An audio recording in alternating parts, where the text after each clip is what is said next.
बिस्मिल्लाहिर्रहमानिर्रहीम अस्सलाम वालेकुम। आज हम बनाएंगे बहुत ही मज़ेदार, बहुत ही ज़बरदस्त ही चने की दाल की बर्फ़ी। इसको आप चने की दाल का टुकड़ी हलवा भी कह सकते हैं। इसको बनाना बहुत आसान है। इसके लिए हमें ना ही चने की दाल को भिगोना है, ना ही दाल को पकाना है, और जो है बहुत आसानी से इसको हम बना लेंगे। और इसको बनाना इतना आसान है कि कोई भी शख्स इसको पहली बार ही बहुत आसानी से बना सकता है, और ये खाने में बहुत ही मज़ेदार, मुँह में घुलने वाली मिठाई होती है।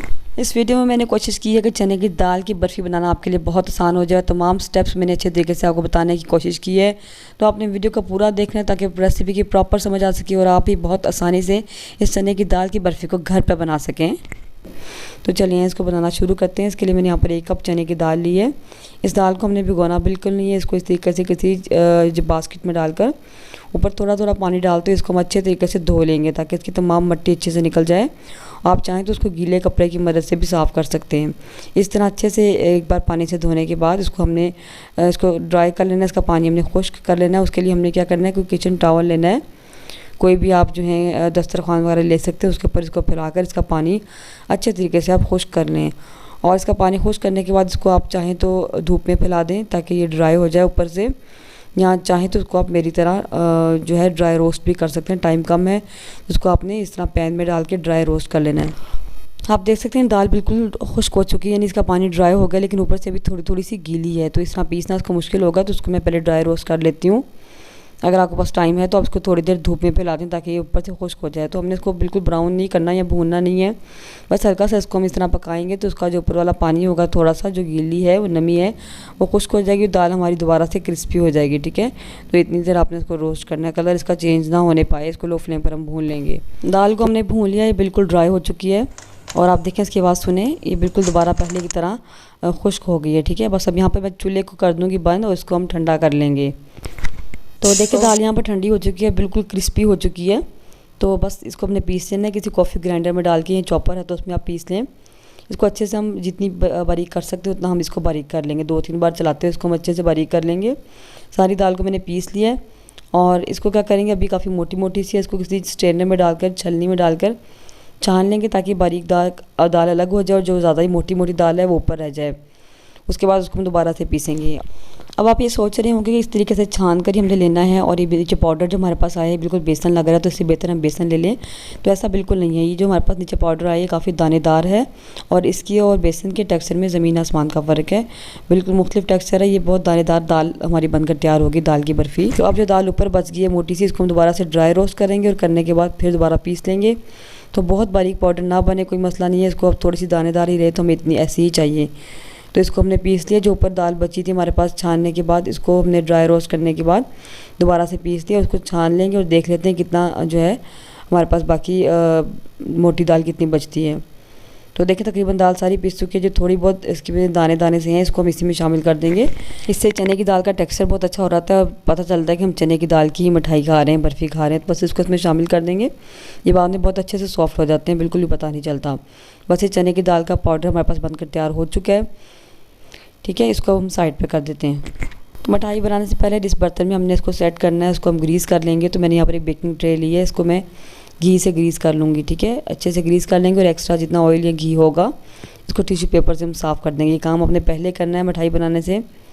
और इसको हम साइड पर कर देते हैं। और अब क्या करेंगे, एक कढ़ाई ले ली मैंने, नॉन स्टिक ले लें, कोई भी ये भारी पेंदे वाली कोई भी ले लें। इसमें मेरे पास यहाँ पर 3/4 कप देसी घी है, इसमें से मैं आधा घी इसमें डाल रही हूँ, पूरा शामिल नहीं करेंगे। और इसमें मैं डालूँगी ये जो हमने दाल का पाउडर बनाया था, ये इसमें शामिल कर देंगे। ठीक है, घी को थोड़ा सा गर्म कर लेंगे और ये दाल का पाउडर इसमें डाल देंगे। और इसको हमने डालने के बाद पहले आपको लगेगी कि बिल्कुल ड्राई है, लेकिन ये ड्राई नहीं है, आहिस्ता आहिस्ता ये बिल्कुल ठीक हो जाएगी। और इसको डालने के बाद इसको हम जो है बिल्कुल लो फ्लेम पर रोस्ट कर लेंगे, यानी भून लेंगे, और तकरीबन इसका कलर थोड़ा सा चेंज हो जाए और इसमें से अच्छी खुशबू आना शुरू हो जाएगी।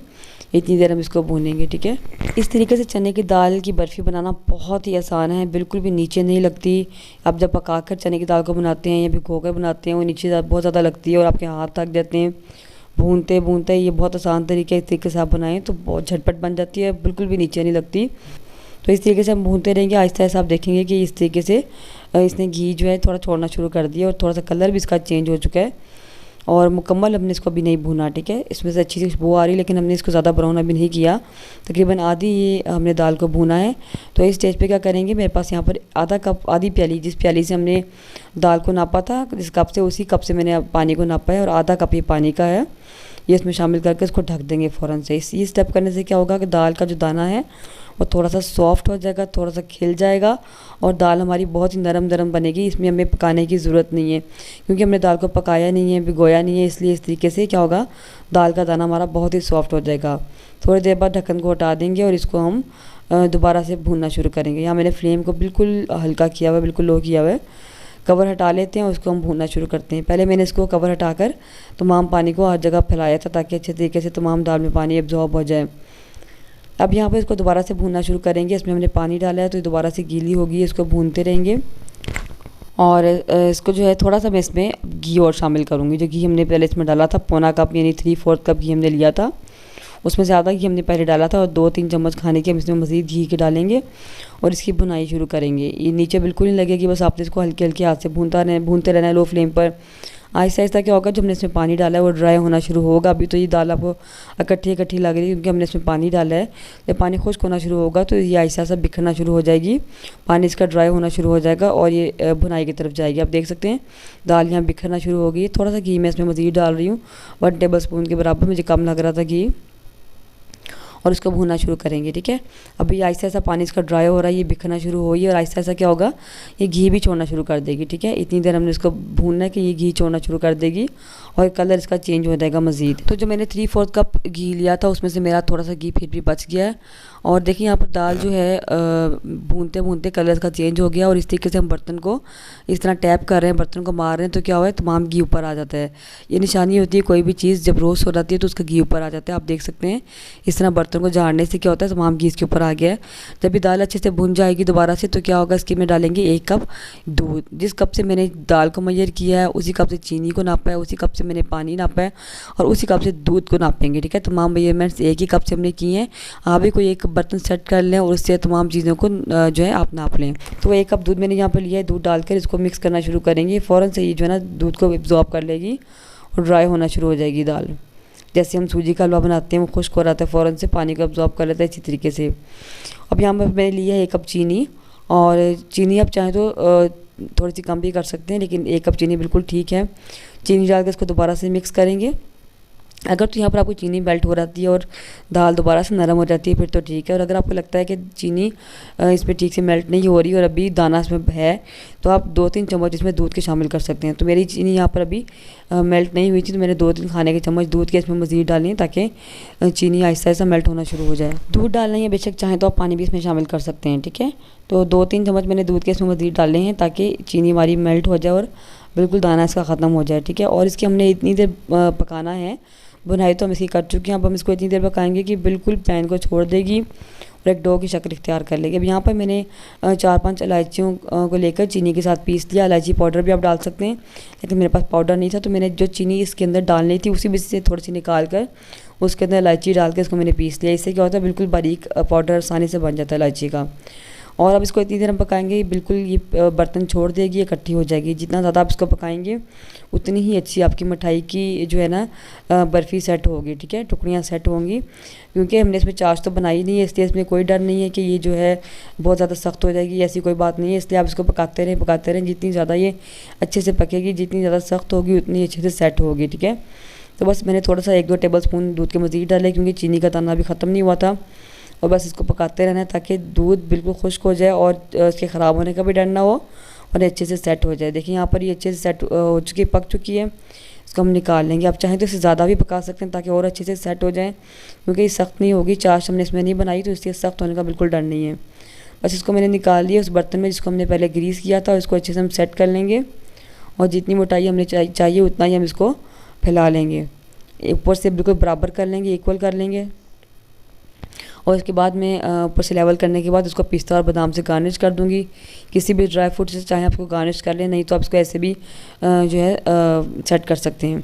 चाहे तो इसके अंदर भी आप कुछ नट्स वगैरह या ड्राई फ्रूट डाल सकते हैं, लेकिन मेरे बच्चे नहीं खाते तो मैं अंदर नहीं डालती। इसको ऊपर से प्रेस कर देंगे ताकि अच्छे से जो है बादाम और पिस्ता साथ इसके अटैच हो जाएं और उतरे नहीं और जुड़ जाएं अच्छे से। ये मिठाई 2-3 घंटे में अच्छे से सेट हो जाती है, जब तक ठंडी होती है सेट हो जाती है, लेकिन आप चाहें तो उसको ओवरनाइट भी सेट कर सकते हैं या देख लें जब तक आपकी मिठाई सेट होती है। मैंने इसको पूरी रात के लिए रखा था क्योंकि मुझे कोई इतनी जल्दी नहीं थी, तो पूरी रात के लिए इसको मैंने रखा था और रात रखने के बाद अब इसकी हम कटिंग कर रहे हैं। तो इसकी साइड्स मैंने उतार दी। अच्छा, आप चाहें तो जब दाल को आप भूनने लगते हैं तो आप उस टाइम भूनने से पहले 2 से 3 खाने के चम्मच बेसन इसमें शामिल कर सकते हैं। उससे इसका टेक्सचर बहुत ज़बरदस्त हो जाता है और जायका बहुत मज़े का हो जाता है। इससे पहले जब मैंने बर्फ़ी बनाई थी, जो मैं आपको दिखा रही हूँ, इसमें मैंने बेसन डाला था। इसका टेक्सचर बहुत अच्छा था और इसका टेस्ट भी बहुत अच्छा था और इस सेट बहुत अच्छी हुई थी, लेकिन इस बार मैंने बेसन नहीं डाला। तो आप डालना चाहें तो डाल सकते हैं, बहुत अच्छा इसका टेक्सचर हो जाता है। आप देख सकते हैं कितनी ज़बरदस्त मिठाई बनी थी जो मैंने इससे पहले बनाकर ट्राई की थी। और इसके साथ साथ अगर आपको मेरी वीडियो ज़रा सी भी अच्छी लग रही हो तो वीडियो को लाइक कर दें, शेयर कर दें ज़्यादा से ज़्यादा। चैनल पर नहीं है तो चैनल को सब्सक्राइब करके बराबर में लगे घंटे के बटन को दबाकर ऑल नोटिफिकेशन पर ज़रूर क्लिक किया करें। तो और मेरी वीडियो को ज़्यादा से ज़्यादा शेयर भी किया करें। तो बस देखें, इसकी हम कटिंग कर लेंगे। जिस साइज़ में आप चाहें, जिस शेप में आप चाहें कट कर सकते हैं, बहुत ईजीली कट हो जाती है। इसको आप ज़्यादा अच्छी तरीके से पकाएंगे, ये बहुत अच्छी सेट हो जाएगी।